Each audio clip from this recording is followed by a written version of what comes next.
Hello, my name is Rainer Hanekamp. This is Engine News with the latest updates from the Angular community every week. The AI world continues to evolve very fast, and features or things which were top-notch yesterday could already be outdated today. In order to teach the AI how to write modern Angular code, the answer in 2025 was to use Angular's MCP server. In 2026, the answer is using skills. With MCP, we have the issue that they overload the context size of the LLM because the metadata have to be loaded always. Skills, on the other hand, are lightweight. Those skills are not loaded automatically. Only a small amount of metadata which tells the LLM what the skill is all about and when to use it. So the LLM loads those skills only on demand. Skills were introduced by Anthropic in October 2025. They were announced as agent skills, and in December last year, they became standardized. You can use skills probably with each modern IDE with AI capabilities, and you are not limited only to Anthropic's models. You can also use GPT or Gemini or others. Brandon Roberts added skills for Angular to Analog.js, which is a meta framework.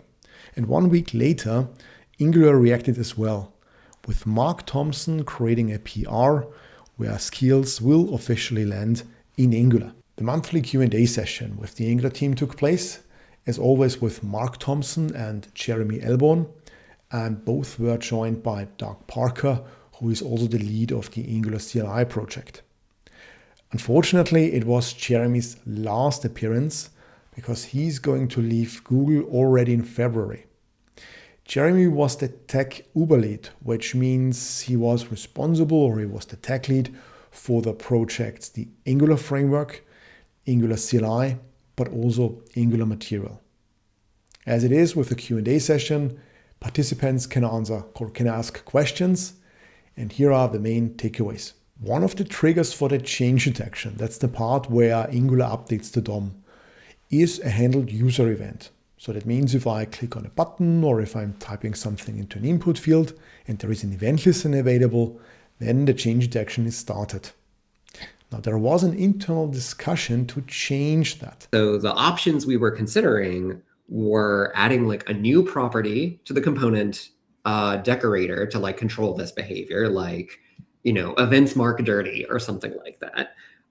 Adding a new change detection strategy. So something like, OnPush strict or OnPush no events or something like that. To add a new syntax to event bindings themselves. So you would do like click, no mark or something like that. It turned out that this feature, if it would ever come, would be part or would land in the legendary signal component. Legendary because signal components were actually planned for Angular version 17 in order to achieve zoneless. Now it turned out that signals and zoneless don't belong so much together, and zoneless can also be done without using a single signal. And that's why the priority for the signal components actually went down. We usually use TypeScript to write code in Angular, but there was also the option to use Dart, which is another programming language. Unfortunately, it had some bad consequences for Angular's API. When Angular version 2 was being developed, it was developed for TypeScript and Dart at the same time.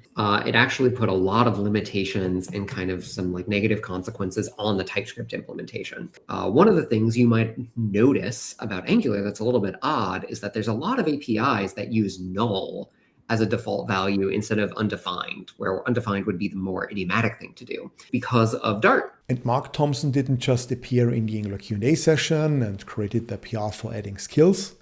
He also created another PR, which has quite an impact, namely to change the default change detection strategy to OnPush. OnPush means that when Angular synchronizes the state of our application with the DOM, a component under OnPush has to be marked as dirty in order to be checked for the actual change. That dirty marking only happens if you have a handled user event, run markForCheck manually, use the async pipe, or of course, if a signal changes. A component that is not dirty also excludes its children from the change detection process. Since the current name is default, which is not the best name, it will first get an alias, which is called an eager. That alias will already land in Angular 21.2, so this month already. And in the next major in 22, there will be a flip from eager or default to OnPush.